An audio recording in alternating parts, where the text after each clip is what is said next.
broke by the Labor Party. Medicare became a flashpoint for concern about whether fairness would be sacrificed in the pursuit of a budget surplus. And so at a time when voters were concerned about stability of government, they delivered an entirely unstable result. As I turned off the coverage of the election, I watched as my Labor friends celebrated on social media. I felt despondent. To my mind, the election result was a worrying portent. While Labor performed better than expected, their primary vote was nothing to crow about. It did well in states like Tasmania and South Australia, states where unemployment is higher than elsewhere and citizens rely so much on the government. But it wasn't enough to propel them into government. In the end, the result I worried about before the election was indeed the result.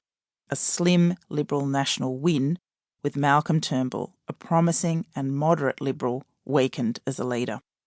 There are so many ways to read an election result like the one in July 2016. For me, it wasn't a sign that voters were divided on the issues that face us as a nation. Rather, it was a vote of little confidence in our leaders. The escalating rise in pre-poll voting since the 2007 election is as telling as the election result itself. Increasingly, voters want to get their vote cast so they can block out the noise of the campaign and refocus on the things they think might actually help them lead a better life.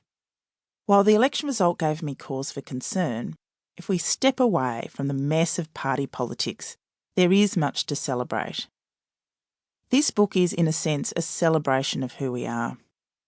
My aim in this book is to make you feel better about this country, better about your fellow Australians than you felt before you read it. It is not a book for cynics. It's a wholeheartedly positive account of the people of Australia. It's my attempt through sharing and analysing the research I've done over 10 years to show you that we are far better, far wiser and far more united than the cynics on the right or the left would have us believe. It's also a book about our common ground, what we agree on and the shared vision we have about the future. I'm not a risk taker. I'm not an adventurous spirit. But there is something about the kind of social research that I do, that I've done over the last decade, that is adventurous. Some people climb mountains or volunteer to work in war zones or parachute out of planes. I research people. It's not an easy thing to do to cross the threshold of a stranger's house in a suburb or a town you don't know, to be a guest in a house of people whom you have never met before and will never meet again. More than this, though, it's not an easy thing to open yourself up completely to the views of other people, to really listen without talking, without contradicting or questioning, and to wait to draw any conclusions.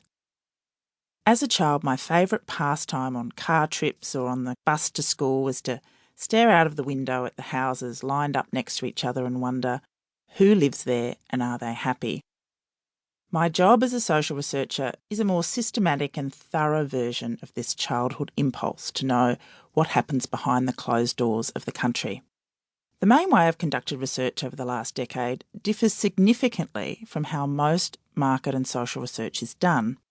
It's not the usual focus group scenario where you bring a group of strangers together in a seminar room and take them through detailed and probing questions, clipboard in hand, whiteboard at the ready, while the client observes behind a one-way mirror.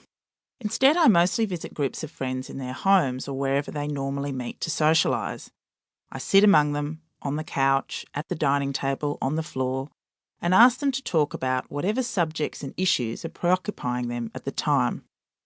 I try to be a fly on the wall as much as possible. A big part of being a good researcher is removing yourself, your views, prejudices and experiences from your assessment and analysis of the opinions of others. You need to strive to be impartial, while at the same time realising total objectivity is impossible. Every group I've conducted has been different, but the process I go through is basically the same. I collect my papers, envelopes of cash, a gratuity for the people participating in the group, my GPS and my recording device. I dress casually, as if I was going to the shops to get some milk.